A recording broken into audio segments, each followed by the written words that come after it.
तुम अटैक करते जाओ, तुम लोगों को मारते जाओ, तुम लोगों को शहीद करते जाओ। पार्लियामेंटेरियन है वो ये कहते हैं देखिए जी हमने करारदाद मंजूर की है मगर उस करारदाद पर अमल नहीं हो रहा, उस करारदाद में जो आवाम की आवाज़ है और जो मौजूदा पॉलिसी है उससे हट कर बातें हैं, मगर वो कहते हैं कि इस करारदाद को कोई नहीं, मैं ये कहता हूँ लुक एट इट जी, यानी ये जो एब्सर्डिटी है हमारी पोजीशन की, वो कहते हैं पार्लियामान सुप्रीम, सबसे सुप्रीम है पार्लियामान जी, वो सुप्रीम पार्लियामान एक मुतफिका रेजोल्यूशन पास करती है, उसको लोग रद्दी की टोकरी में डाल देते हैं। कहते हैं जी अच्छा, और बड़े बड़े जगादरी पार्लियामेंटेरियन कहते हैं जी हम क्या करें, पार्लियामेंट ने तो अपना काम कर लिया है, अब तो ये गवर्नमेंट का काम है, आर्मी उनके नीचे है, एयरफोर्स उनके नीचे है, नेवी उनके नीचे है, उनको चाहिए कि इसको इम्प्लीमेंट करे। भूल जाते हैं कि पार्लियामेंट्री सिस्टम ऑफ गवर्नमेंट में कैबिनेट जो है और गवर्नमेंट जो है ये तो क्रिएशन है पार्लियामेंट की। इनको तो अगर ये पार्लियामेंट की बात नहीं मानते हैं तो 24 घंटे भी नहीं रह सकते हैं जी। पार्लियामेंट तो इनको निकालती क्यों नहीं है, क्यों नहीं निकालती है पार्लियामेंट इनको? वोट ऑफ नो कॉन्फिडेंस आ जाएगा, that will be the end of this government जी। मान लो ये कहते हैं जी ये सब एक टोपी ड्रामा है, ये तमाम आपस में मिले हुए हैं और एक हर बंदा एक किरदार अदा कर रहा है, एक ड्रामा चल रहा है आवाम के साथ और हर जो रोल जिस बंदे को दिया गया है वो उसको बिल्कुल मिले हुए हैं। इसलिए तो मैं कहता हूं कि ये स्पाइनलेस रबर स्टैम्प पार्लियामेंट है, इससे कोई तवक्को न रखें जी, इससे कोई तवक्को न रखें। खान साहब वार अगेंस्ट टेरर जारी है, वो कहते हैं ये हमारी जंग जारी है। अगर हम देखते हैं कि ऐवान सदर देख लें, वज़ीर आज़म हाउस देख लें या दीगर जो खर्चियाँ हैं वो उसी तरह जारी है, तो जो बर्डन है वो आवाम पर पड़ रहा है। आप नहीं समझते कि अगर हम जंग में हैं तो इस वक्त एक हंगामी प्लान देने की ज़रूरत है और अपने जो खर्चियाँ हैं उसको कंट्रोल बड़ी हद तक कंट्रोल करने की ज़रूरत है? बिल्कुल जी, मैं तो हैरान हूँ जी, ये कहते हैं we are at war and we are at war जी, और वॉर और क्या चीज़ होती है जी?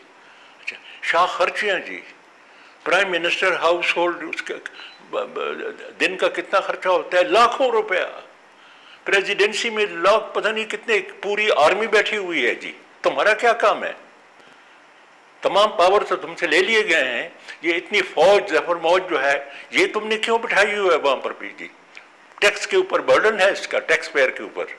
और खाना, बाबर मुगल शहजादे हैं, अवाम के नुमाइंदे नहीं है, मुगल शहजादे हैं। मुगल शहजादों की तरह ये ऐशो इशरत में मुब्तला है। पाकिस्तान डूब रहा है, पाकिस्तान डूब रहा है जी। क्या स्ट्रेटजी होनी चाहिए इस वक्त, हम हालात से किस तरह से निबर्द आजमा हो, किस तरह से बेहतरी की तरफ हम जाए? जब ऐसी सिचुएशन पैदा हो जाए जिसमें पार्लियामेंट की बात कोई नहीं मानता, सुप्रीम कोर्ट की बात नहीं मानता, एग्जेक्टिव वो जजमेंट पे जजमेंट दे रहे हैं, कोई उनको पूछता नहीं है जी, रद्दी की टोकरी में डाल देते हैं। ऐसी सिचुएशन में the ultimate sovereign, the people of Pakistan must assert themselves, ताकि हालात जो डिरेल हो गया है, डेमोक्रेसी डिरेल हो गई है, गवर्नमेंट डिरेल हो गई है, वो राय रास पे आ जाए। Ultimate sovereign, the people of Pakistan, they must assert themselves, उनको बाहर निकलना चाहिए जी। लोग तब निकलेंगे जब लीडरशिप होगी। अब क्या समझते हैं कि कैसे लोग निकलेंगे लीडरशिप के बगैर? इजिप्ट में जो निकले थे लीडर तो कोई नहीं था, लाखों की तादाद में लोग निकल आए, लीडर का पता नहीं है जी। ट्यूनिस में लोग निकल आए, कोई लीडर नहीं था, लीडर तो बाद में निकलेंगे जी। ये बाहर निकले, मैं आपको यकीन से कहता हूं, मैं आपको और तजर्बे के बिना पर कहता हूं, क्योंकि हमने देखा है यहां पर जी, कॉन्स्टिट्यूशन जिना एवेन्यू के ऊपर 1.5 लाख लोग निकल आए बगैर किसी लीडर के जी। तारीख बदल दी उन्होंने जी, तारीख बदल दी। मुशर्रफ भाग गया, ही वॉज हाउंडेड आउट जी।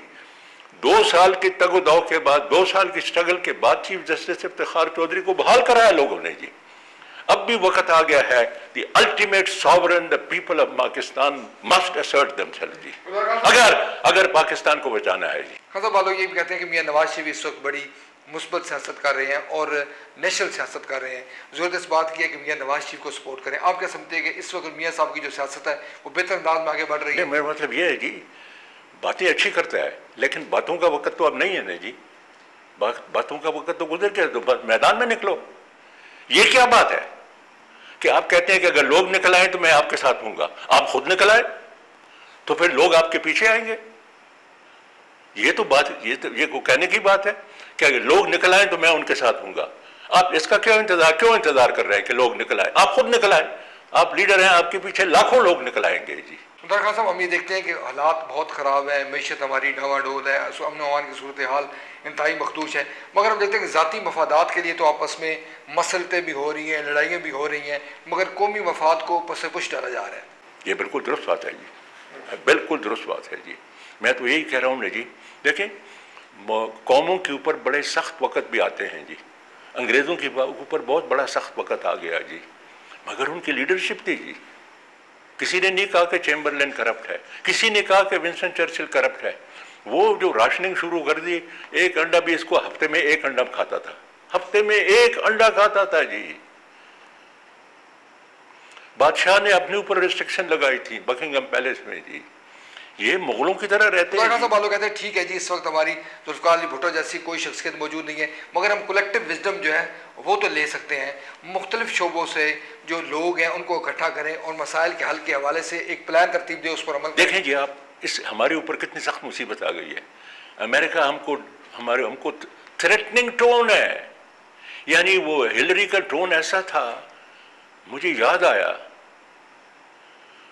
जैसा वर्ल्ड वॉर II से पहले हिटलर ये छोटे मोटे मुल्कों को बुलाता था जी, और उनके प्रेसिडेंट प्राइम मिनिस्टर को जिस तरीके से उनको धमकियां देता था और उनको इंटिमिडेट करता था और उनको डिमोरलाइज, ये बिल्कुल वही हो रहा है। ये हमारे अमेरिकन हमारे साथ वही कर रहे हैं जो हिटलर ने किया था ऑस्ट्रिया के साथ, ऑस्ट्रियन प्रेसिडेंट के साथ किया था, शुशनिक, जो हिटलर ने किया था विद बेनिश, चेकोस्लोवाकिया के प्रेसिडेंट के साथ किया था। साइन करो इस कागज के ऊपर, वरना फौजकशी करेंगे, तुम्हारा मुल्क खत्म हो, it will, your country will disappear. Ultimatum, बिल्कुल एग्जैक्टली उसी किस्म का अल्टीमेटम हमें दे रहे हैं अमेरिकन। और लीडरशिप जो है वो आपने देखा, सहमी हुई डरी हुई खौफजदा जी, जैसे पिटा हुआ बटेरा होता है ना जी, ऐसे बैठे हुए थे जी। तो ये कौम को क्या लीड देंगे, ये कौम को कैसे इंस्पायर करेंगे? ये कौम को, जुल्फ़िकार अली भुट्टो तो नहीं है जी, जुल्फ़िकार अली भुट्टो ने तो आधा मुल्क हारने के बाद उसने लोगों को कहा, लोग बिलीव मी, लोगों के हौसलों को बड़ा ऊंचा कर दिया था उस आदमी ने। मान लोग ये कहते हैं जी, देखिए पाकिस्तान क्या करें, अमेरिका से लड़ नहीं सकता, हिंदुस्तान के साथ उसके ताल्लुकात ख़राब है, मैशत उसकी सूरत हाल अबतर है, दहशत गर्दी से वो बुरी तरह ज़बोहाली का शिकार है, तो इस वक्त हम अमरीकी मुतालबात अगर ना माने तो हम कहाँ जाएँ? मेरी बात सुनिए बाबा, ये भी एक आर्गूमेंट है कि जी हम कैसे मुकाबला कर सकते हैं, वो जी अगर हमने ये किया वो किया तो सारा तोरा बोरा हो जासी, फलाना हो जाएगा, वो हो जाएगी, ये गलत बातें हैं, ये डिफीटिस्ट मेंटालिटी है।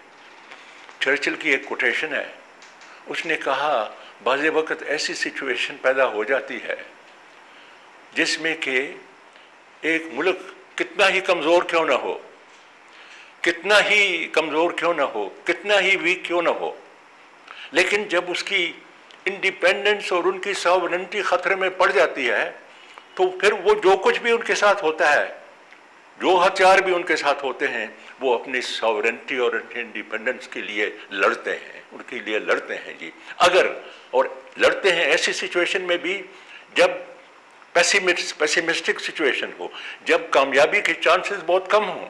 चर्चिल कहता है फिर भी आपको लड़ना पड़ेगा क्योंकि आपकी इंडिपेंडेंस खतरे में है, आपकी सॉवरेनिटी खतरे में है जी।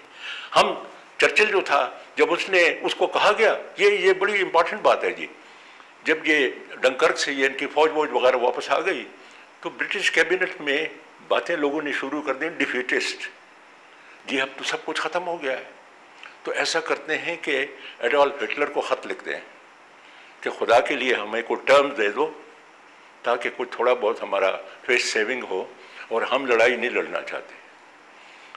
ये जो फैक्शन था, defeatist faction in the British cabinet led by lord Halifax, foreign secretary जी, जब उससे आ गया चर्चिल से, उसे no, we will fight, we will fight here in London, we will fight in Britain, we will fight from Canada, we will fight from Australia, we will fight from Africa, we will fight from the seas, we will fight on the land। वो famous जो उसकी तकरीर है, हम surrender नहीं करेंगे, surrender कभी नहीं करेंगे। अच्छा,